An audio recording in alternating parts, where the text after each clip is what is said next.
আচারটা নামিয়ে নিয়েছি, উপরে একটু ভাজা মশলা ছড়িয়ে দিলাম। প্রচণ্ড গরম পড়েছে, এত গরমে তেঁতুলের আচার খাবো না, এটা কি কখনো সম্ভব বলো? তো দেখো এই যে আমি বাজার থেকে 500 গ্রাম তেঁতুল কিনে নিয়ে এসেছি। খোসা ছাড়ানো আছে, কিন্তু এই যে এই তেঁতুলের শিরগুলো এখনো ছাড়ানো হয়নি, এগুলো আমি ছাড়িয়ে নেব। এই দেখো এরকম করলে উঠে যাচ্ছে।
তেঁতুল খেতে তো আমার বেশ ভালোই লাগে, কিন্তু যদি একটু বেশি খেয়ে ফেলি না তাহলে আবার দাঁত টক হয়ে যায়।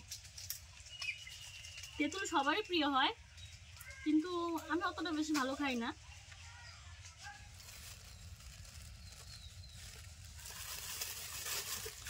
এগুলো কিন্তু ফেলবো না, আমাদের যে ঠাকুরের থালা বাসন আছে, কাঁসার থালা বাসন, এগুলো দিয়ে ঘষে যদি মেজে নেই না একদম পরিষ্কার ঝকঝকে চকচকে হয়ে যাবে। তাই এগুলো প্যাকেটে ভরে রেখে দিলাম।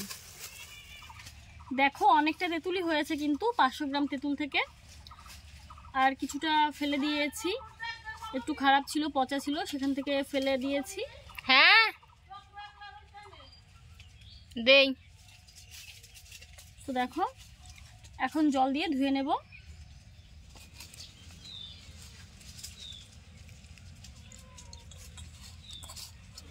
তেঁতুলে অনেক রকম নোংরা থাকে,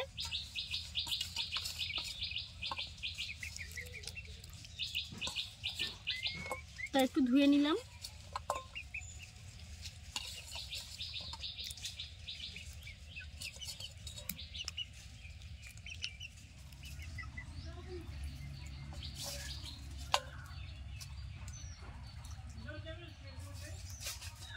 মানুষ দেখেও ভয় পায় না, মুরগিগুলো সব এখানে চলে এসছে।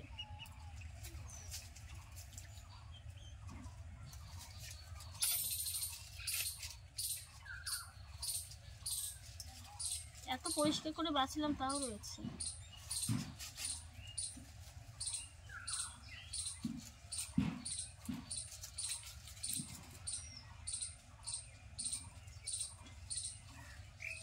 তেঁতুল ধোয়ার পর তেঁতুল থেকে অনেকটাই নোংরা বেরিয়েছে, দেখো।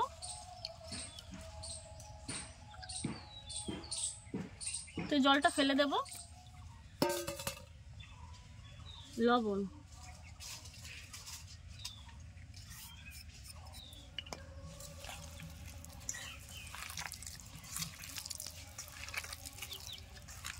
লবণ আর তেঁতুল ভালো করে চটকে নিচ্ছি, খুব ভালো করে চটকে নেব। এখন দিয়ে দেবো আখের গুড়। 500 তেঁতুল নিয়েছি আর 500 গ্রাম আখের গুড় নিয়েছি।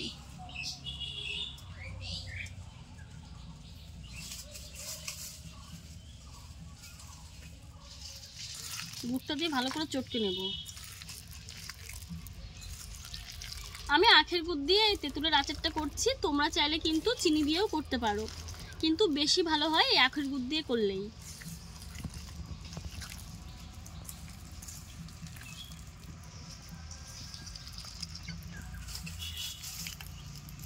এখন সামান্য একটু জল দিয়ে দেব।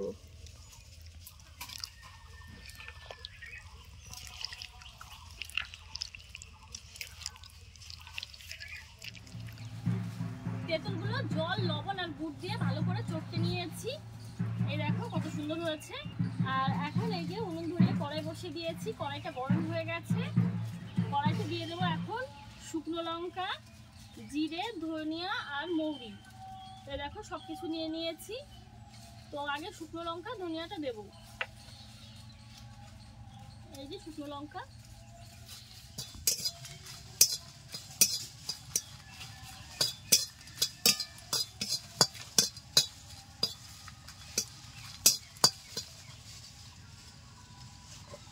ধনিয়া, মৌরি,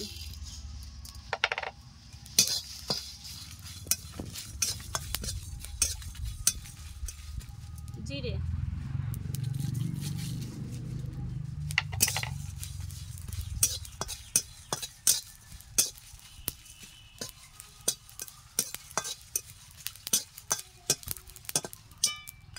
নামিয়ে গুঁড়ো করে নেব।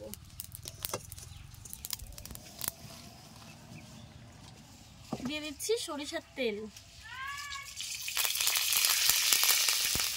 দিয়ে দিচ্ছি পাঁচফোড়ন,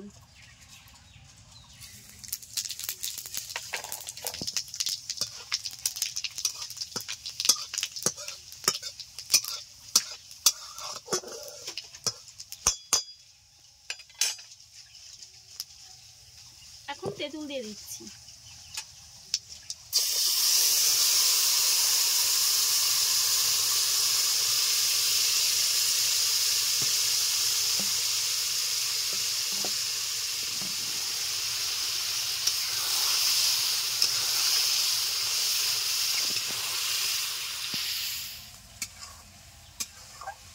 এখানে আমি তেঁতুলের আচার তৈরি করতে করতে আমি নিজেও কিন্তু আচার হয়ে যাচ্ছি, যা গরম এখানে বসে থাকা যাচ্ছে না।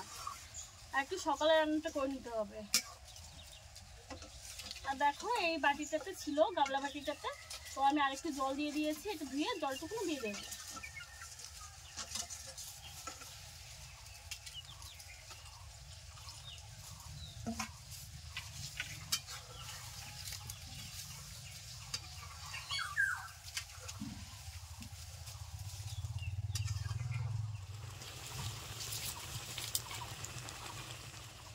আচারটা আস্তে আস্তে হচ্ছে, আর এদিকে আমি এই ভাজা মশলাগুলো বেটে নিচ্ছি শিলনোড়াতে।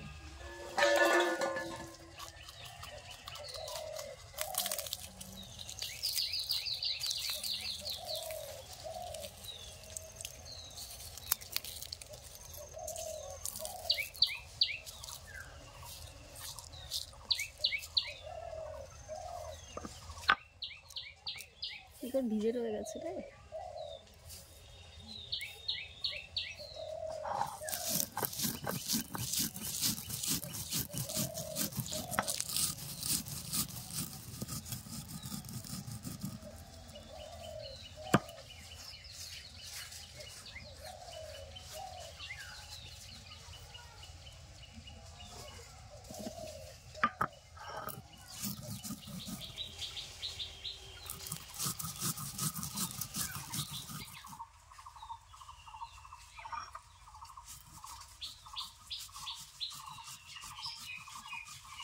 একদম মিহি করবো না,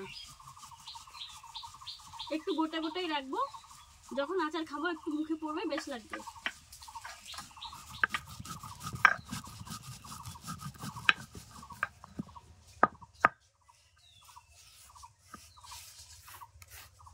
হালকা করে গুঁড়ো করে নিয়েছি, তো এখন আচারের উপরে দিয়ে দেবো।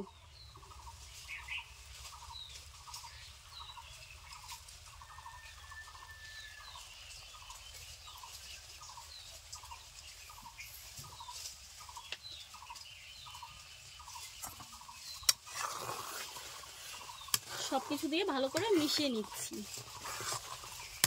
তো আচারটা দেখে কাদের কাদের জিভে জল এসছে অবশ্যই কিন্তু আমার কমেন্ট করো।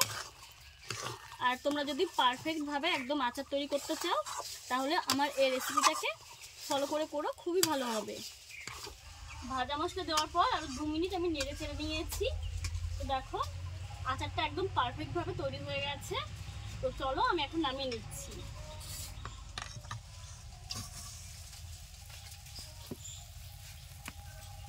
দেখেই মনে হচ্ছে দারুণ টেস্টি হবে। দেখো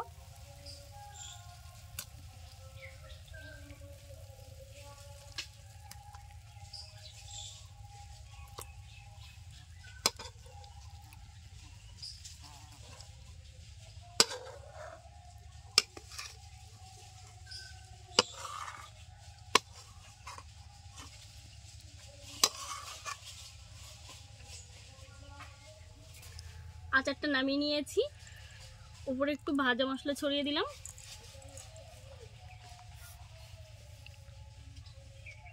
আমার তো বেশ ভালোই লাগলো, তো তোমাদের কেমন লাগলো অবশ্যই জানিও। আর যদি ভালো লাগে একটা লাইক শেয়ার করতে কিন্তু একদমই ভুলো না। আর এই ধরনের আরও নিত্য নতুন রেসিপি পেতে আমাদের চ্যানেলটিকে সাবস্ক্রাইব করে পাশে থেকো।